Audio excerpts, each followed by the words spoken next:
You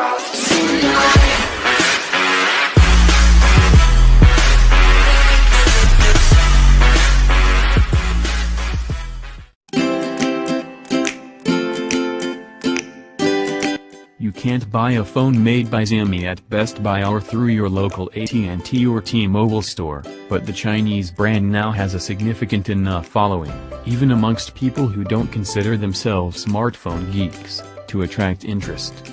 It's easy to see why. Xiaomi phones have a reputation of being well-built, well-priced, and seriously desirable. The Redmi Pro is one of its latest Xiaomi phones, and it has a dual-camera setup just like the Huawei P9, the Honor 8, and of course, the Apple iPhone 7 Plus. Except it's yours for $250 if you go to an importer, and that's a lot less than any of its competitors' phones will cost you. The price is tempting enough to make you consider the Redmi Pro, but the question is, should you spend the money and time to import the phone? We've been using the Redmi Pro to find out. The design thickens with a giant battery inside. There will be many who look at the Redmi Pro and think, this is the way all smartphones should look. It's not super slim, but it's made from aluminum and the screen has thin bezels. There's almost no branding at all, aside from the Mi logo on the rear, and the fingerprint sensor is mounted inside the home button. The speaker grills on the base sit on either side of a USB Type-C connector, and there's a 3.5mm headphone jack on the opposite end, with an infrared blaster for company. It's 8.2mm thick because it packs a massive 4,050 mAh battery. The trade-off of a thicker frame for a larger battery is one many will be happy to accept. It doesn't make the Redmi Pro unwieldy, and the gentle curve of the rear panel which echoes the gorgeous Xiaomi Mi 5 Pro's body means it fits happily in the palm of your hand. At 174 grams, it's not the lightest phone, but it's comfortable and compact enough to slip into your pocket. There's a big screen fitted to this phone, but the body shrinks around it. Our review model came in a brushed silver finish, but there is also a gold option, and it looks superb. The silver is brighter and shinier than the Honor 5X, for example, but it does attract smears and fingerprints easily. The home button incorporates the fingerprint sensor, but it's an actual button, and you have to press it for the sensor to activate. Related, Xiaomi Mi Band 2 review. The metal body makes it cool to the touch and cool to look at. The Redmi Pro dismisses the super slim frames seen on many premium phones, says bigger is equally beautiful, and it has hard to disagree. Dual cameras work wonders. Dual cameras are very popular right now. HTC started the craze, Huawei, ZTE, Honor, LG, and Apple have all continued it. The dual camera setup on the Redmi Pro consists of a 13-megapixel main lens and secondary 5-megapixel lens for capturing depth of field data, resulting in photos that can be manipulated to give that blurred bokeh effect. The way it works is simple. In the camera app, tap the lens icon to enter what it calls stereo mode, where you can adjust the aperture manually to achieve the desired level of blur. Tapping on the screen moves the focal point, and sliding a finger up and down over the focus icon changes the ISO. This live view makes taking bokeh pictures very easy. It allows you greater opportunity for composing strong photos, instead of saving the picture and messing around with focal points afterwards. Editing the image later on and saving multiple copies is still possible, though. If you want great-looking bokeh pictures on a budget, the Redmi Pro delivers.